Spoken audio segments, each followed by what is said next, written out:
যাৰ যাৰ প্ৰথম ইনষ্টলমেণ্ট সোমাব তেখেতলোকৰ এফটিঅ' ৰিপৰ্ট কেইটা আপোনালোকে ইয়াতে চাব পাৰিব।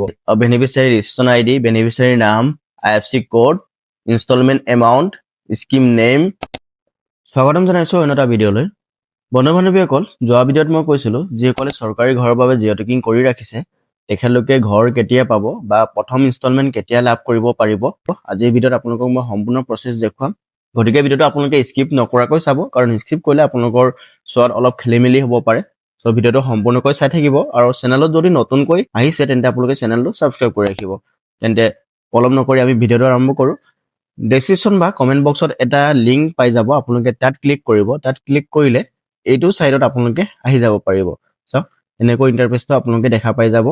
তললৈ অলপ স্ক্ৰল ডাউন কৰিব, কাৰণ আমি টকাৰ লেনদেনৰ ডিটেইলছ চাবলৈ গৈ আছোঁ। চ' আপোনালোকে ইয়াতে কি কৰিব, FMS ৰিপৰ্ট অপশ্যনৰ 4 নম্বৰ অপশ্যনটো FTO ট্ৰেনজেকশ্যন চামাৰী, এই 4 নম্বৰ অপশ্যনটো ক্লিক কৰিব। চ' ইয়াতে ক্লিক কৰাৰ লগে লগে ইণ্টাৰফেচটো এনেকৈ খোল খাই যাব। আপোনালোকে দেখা পাইছে MIS ৰিপৰ্ট, ইয়াতে as per generated financial year এনেকৈ ৰাখিব আপোনালোকে। তাৰ পাছতে ইয়াতে আপোনালোকে দেখা পাইছে ফাইনেন্সিয়েল ইয়েৰটো 25-26 এইটো চিলেক্ট কৰিব। তাৰপাছত আপোনালোকে দেখা পাইছে প্ৰধানমন্ত্ৰী আৱাস যোজনা গ্ৰামীণ, এই অপশ্যনটোতে ৰাখিব। এণ্ড দেন অল ষ্টেটত আপোনালোকে আছাম চিলেক্ট কৰিব।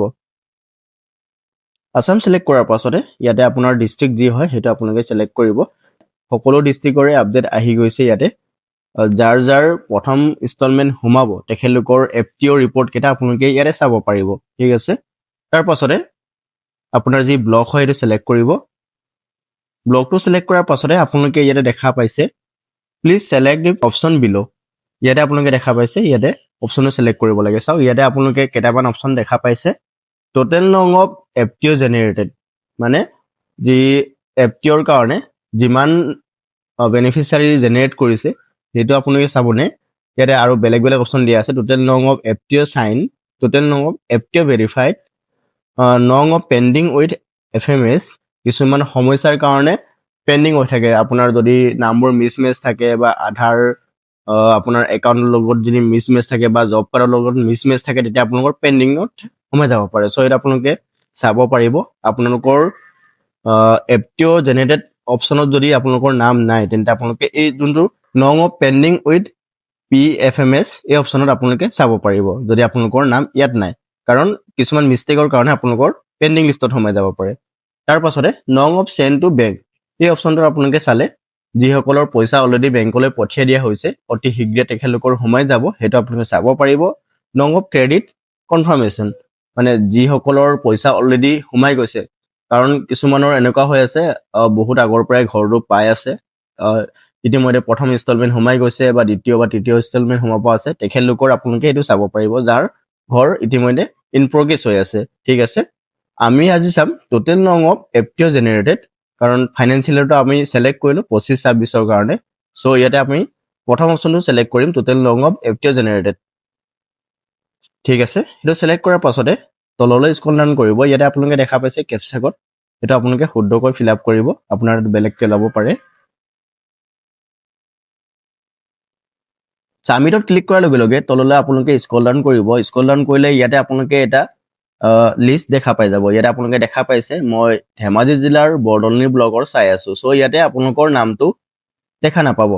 কেনেকৈ নামটো চাব পাৰিব সেইটো মই লগে লগে আপোনালোকক দেখুৱাম। চ' ইয়াতে এটা ফাইল আপোনালোকে দেখা পাইছে FTO ফাইল নেম বুলি। এই FTO ফাইল নামটো হৈছে এটা গ্ৰুপ অফ বেনিফিচিয়াৰীৰ ডিটেইলছ এই ভিতৰত সোমাই আছে। চাওক, চৰকাৰে কি কৰে, এজন এজনকৈ FTOটো মাৰি নাথাকে, এটা গ্ৰুপ ৱাইজত যদি সকলো ডকুমেণ্টছ যদি ভেৰিফাইড আছে, সকলো যদি ঠিক আছে, তেন্তে সেই সকলো ব্যক্তিৰ একেলগে এটা FTO ফাইল মাৰি দিয়া হয়। সেইটো কাৰণত ইয়াতে FTO ফাইলৰ ভিতৰত বহুকেইজনৰ নাম সোমাই থাকে। চ' ইয়াতে এটা FTO ফাইল আপোনালোকক মই জাষ্ট এক্সাম্পল হিচাপে দেখুৱাম।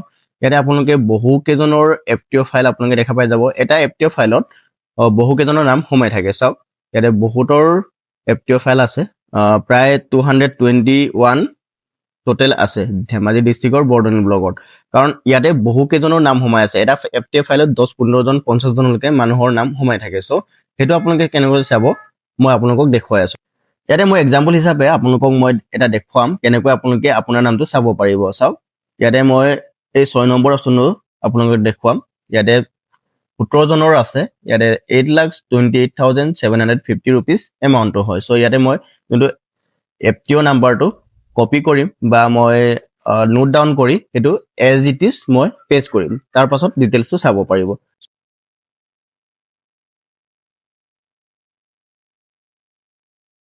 FTO ফাইল নাম্বাৰটো আপোনালোকে কপি কৰাৰ পাছতে কি কৰিব এটা আপোনালোকে দেখা পাইছে তিনটা আছে তাতে ক্লিক কৰিব তাত ক্লিক কৰাৰ পাছতে আপোনালোকে ইয়াতে আৱাজ সব যোনটো অপচন হয় তাত ক্লিক কৰিব তাত ক্লিক কৰাৰ লগে লগে ইয়াতে 3 নম্বৰ অপচনটো FTO ট্ৰেকিং এই অপচন ক্লিক কৰিব ইয়াতে ক্লিক কৰাৰ পাছতে আপোনালোকে ইয়াতে দেখা পাইছে FTO নাম্বাৰ যোনটো FTO নাম্বাৰ আপুনি নোট ডাউন কৰিছিলে বা কপি কৰিছিলে এটো ইয়াতে পেস্ট কৰি দিব ঠিক আছে এনেকৈ পেস্ট কৰাৰ পাছতে আপোনালোকে তললৈ স্ক্ৰল ডাউন কৰিব এই ক্যাপচা কোডটো ইয়াতে ফিল আপ কৰিব ক্যাপচা কোডটো যেনেকৈ আছে তেনেকৈ ফিল আপ কৰিব শুদ্ধকৈ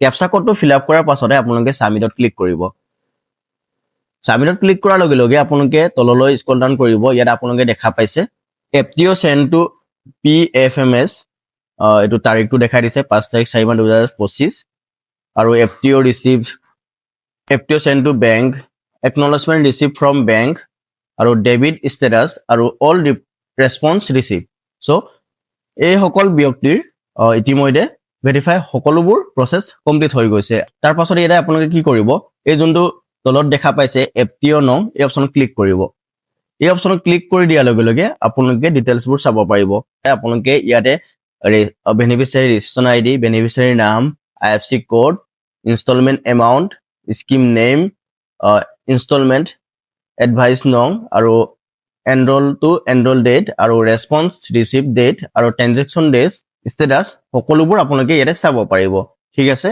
একসেপ্টেড হৈ গৈছে সকলোবোৰ এই সকল ব্যক্তিয়ে ঘৰ পাবলৈ গৈ আছে অতি শীঘ্ৰে চাওক এনেকৈ আপোনালোকে চাব পাৰিব ইয়াতে সকলোবোৰ ডিটেইলছ আপোনালোকে এনেকৈ চেক কৰিব পাৰিব ইয়াতে এটা সমস্যা কি হয় আপোনালোকে এটাকৈ চেক কৰিব লাগিব কাৰণ বেলেগ অপচন নাই এনেকৈ আপোনালোকে চেক কৰি চাব পাৰিব যদি আজি ভিডিওটোৰ পৰা কিবা এটা ইনফৰমেশন আপোনালোকে পালে তেন্তে ভিডিওটো লাইক এটা কৰিব লগতে চেনেলত যদি নতুন তেন্তে আপোনালোকে চেনেলটো সাবস্ক্ৰাইব কৰি ৰাখিব কাৰণ মই এনে ধৰণৰ ইনফৰমেটিভ কন্টেন্ট আপোনালোকৰ বাবে সদায় আনি থাকো তেন্তে আজি ভিডিওটো আমি ইমানটোৱে সামৰণি মাৰিছো আমি অন্য এটা গুৰুত্বপূৰ্ণ ভিডিওতে লগ পাম তেতিয়ালৈকে ধন্যবাদ জয় অসম বন্দে মাতৰম